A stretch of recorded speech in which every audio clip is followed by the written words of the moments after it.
রাজনৈতিক দলের আনুগত্য করবেন না। যদি করেন তাহলে আপনারা আন্দোলন দেখেছেন, জামাত ইসলামী, ইসলামী ছাত্র শিবির 18 কোটি মানুষকে নিয়ে যদি রাজপথে নেমে যায়, তাহলে ওই যমুনায় আপনারা কেউ থাকতে পারবেন না। সংগ্রামী ভাই এবং বন্ধুগণ, আজকের এই সমাবেশে এখন সভাপতির বক্তব্য রাখবেন ইসলামী ছাত্র শিবিরের সাবেক সংগ্রামী কেন্দ্রীয় সভাপতি, বাংলাদেশ জামাত ইসলামীর কেন্দ্রীয় নির্বাহী পরিষদের অন্যতম সদস্য, এই বিপ্লবী আন্দোলনের অন্যতম সেফাসালার, ঢাকা মহানগরী দক্ষিণের সংগ্রামী আমির, মজলুম জননেতা জনাব নুরুল ইসলাম বুলবুল।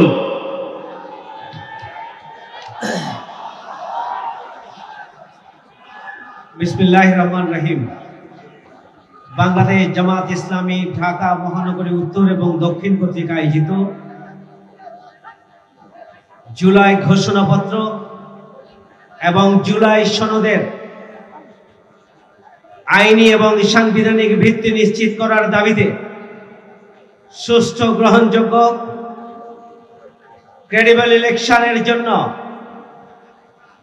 লেভেল প্লেইং ফিল্ড নিশ্চিত করার দাবিতে আয়োজিত আজকের এই বিক্ষোভ সমাবেশ ও মিছিল পূর্বক এই আয়োজনের সম্মানিত প্রধান অতিথি, বাংলাদেশ জামাত ইসলামীর সম্মানিত কেন্দ্রীয় নায়েবে আমির, বাংলাদেশ জামাত ইসলামীর সংগ্রামী জননেতা, ইসলামী ছাত্র শিবিরের সাবেক কেন্দ্রীয় সভাপতি, সাবেক এমপি, সংগ্রামী জননেতা ডাক্তার সৈয়দ আব্দুল্লাহ মোহাম্মদ তাহের, সম্মানিত বিশেষ অতিথিবৃন্দ, সমবেত সুধী মণ্ডলী, সাংবাদিক বন্ধুগণ, সংগ্রামী ঢাকাবাসী, আসসালামু আলাইকুম ওয়া রাহমাতুল্লাহ। প্রধান অতিথি সহ সম্মানিত অতিথিবৃন্দকে আমি আন্তরিকভাবে শুভেচ্ছা জানাচ্ছি। প্রতিকূল আবহাওয়ার মাঝেও আমাদের মাঝে এসে উপস্থিত হয়ে আয়োজনকে সফল করার জন্য সাংবাদিক বন্ধুদেরকে আগেই কৃতজ্ঞতা জানাচ্ছি ঢাকাবাসীকে। আমরা কষ্ট দিয়েছি, আন্তরিকভাবে দুঃখ প্রকাশ করছি। আমাদের আয়োজনের জন্য চলাচলে কষ্ট হয়েছে, কিছুটা জ্যাম বৃদ্ধি পেয়েছে। আমি আন্তরিকভাবে আপনাদের কাছে ক্ষমা প্রার্থনা করছি। এই অনিচ্ছা সত্ত্বেও আপনাদেরকে যে কষ্ট দিয়েছি সেই জন্য। সংগ্রামী ভাই বন্ধুগণ, আমরা প্রধান অতিথির কথা শুনবো। আমরা প্রধান অতিথির বক্তব্যের পরে প্রধান অতিথির নেতৃত্বে আমরা নাইটেঙ্গেল মোড় হয়ে আমরা আমাদের মিছিলের কার্যক্রম আমরা শুরু করব ইনশাআল্লাহ। আজকে বিক্ষোভ পরবর্তী আমাদের মিছিল হচ্ছে প্রধান কর্মসূচি। শেষ পর্যন্ত সাংবাদিক এবং সর্বস্তরের ঢাকাবাসীকে আমাদের এই মিছিলে সম্পৃক্ত হয়ে মিছিলকে সফল করার জন্য আমি আপনাদের প্রতি বিশেষভাবে আহ্বান জানাচ্ছি। সংগ্রামী ভাইয়ের আমার, আজকে ইতিমধ্যে আপনারা বক্তব্য শুনেছেন। প্রধান অতিথির কাছ থেকে আপনারা আরো গুরুত্বপূর্ণ বক্তব্য শুনবেন। অন্তর্বর্তীকালীন সরকারের প্রধান একটি অপূর্ণাঙ্গ জুলাই ঘোষণাপত্র তিনি ঘোষণা দিয়েছেন। তিনি আইনি ভিত্তির ব্যাপারে কোনো বক্তব্য দেন নাই। তিনি আইনি ভিত্তির ব্যাপারে বলেছেন আগামী দিনে নির্বাচিত সরকার এর আইনি ভিত্তি দেবে।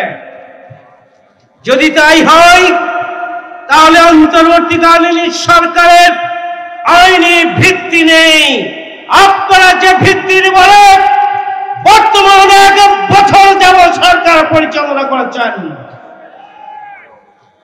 সেটি তাহলে অবৈধ হয়ে যায়।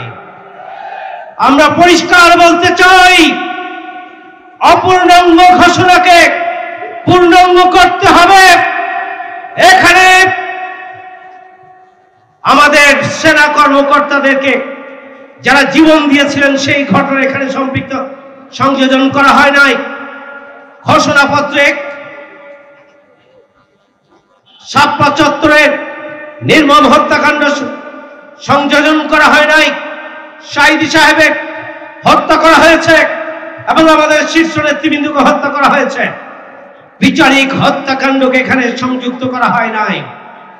আলেম ওলামাদের অবদানকে এখানে সম্পৃক্ত করা হয় নাই। ছাত্র সমাজের অবদানকে সম্পৃক্ত করা হয় নাই। এই ঘোষণাপত্রে প্রবাসী যারা রেমিটেন্স বন্ধ করে দিয়ে এই আন্দোলনের অংশগ্রহণ করেছিলেন সেই রেমিটেন্স যোদ্ধাদেরকে এই ঘোষণাপত্রে সংযুক্ত করা হয় নাই। আমরা পরিষ্কার করে বলতে চাই, এই অপূর্ণাঙ্গ ঘোষণা পত্রে দেশের জনগণ মানে না। এটাকে পূর্ণাঙ্গ করতে হবে এবং অবিলম্বে এই সরকার প্রয়োজন হলে কোন রাজনৈতিক দল যদি রাজি না হয় গণভোটের মাধ্যমে হলেও এই ঘোষণাপত্র এবং জুলাই সনদকে আইনি এবং সাংবিধানিক কাঠামোর আওতায় নিয়ে আসতে হবে। সংগ্রামী ভাইয়ের আমার, মাসের পর মাস অন্তর্বর্তীকালীন সরকারের পক্ষ থেকে ঐকমত্য কমিশন তারা মিটিং করছেন, খাওয়া দাওয়া করছেন। আপনারা একের পর এক মিটিং, সিটিং, প্রেস কনফারেন্স চালিয়ে যাচ্ছেন। জুলাই সনদের জন্য এখন পর্যন্ত আমরা বুঝতে পারছি না যে আবারও একটি রাজনৈতিক দলের নোট অফ ডিসেন্টের আনুগত্য করবেন না দেশের 18 কোটি মানুষের আনুগত্য করবেন। জুলাই সনদের আইনি ভিত্তি আপনারা নিতে পারছেন কিনা তার উপর নির্ভর করবে। এই জন্য আমরা আজকের এই সমাবেশ থেকে আমরা স্পষ্ট ভাষায় বলতে চাই, জুলাই সনদকে আপনাদেরকে আইনি কাঠামো দিতে হবে, প্রয়োজন হলে গণভোট দিতে হবে, প্রয়োজন হলে আপনারা এদেশের জনগণের ম্যান্ডেট নিয়েই জুলাই সনদের আইনি ভিত্তি নিশ্চিত করবেন। কোন বিশেষ রাজনৈতিক দলের আনুগত্য করবেন না।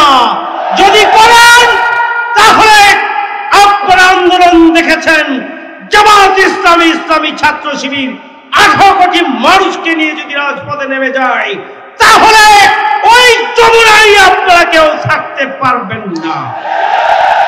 সেই জন্য শেষ পর্যন্ত আপনারা আর জনগণকে বীতশ্রদ্ধ হয় এমন কোন তৎপরতা এবং ভূমিকা প্রদর্শন করবেন না।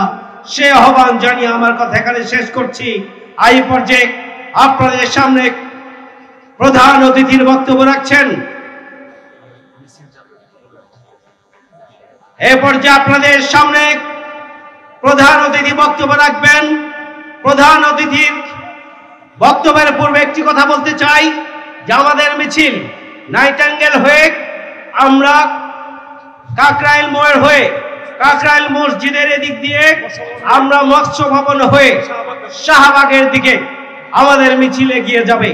আমি শুরু থেকে শেষ পর্যন্ত প্রধান অতিথির বক্তব্যের পরে সর্বস্তরের জনশক্তি এবং শৃঙ্খলার দায়িত্বে যারা নিয়োজিত, নারায়ে তাকবীর।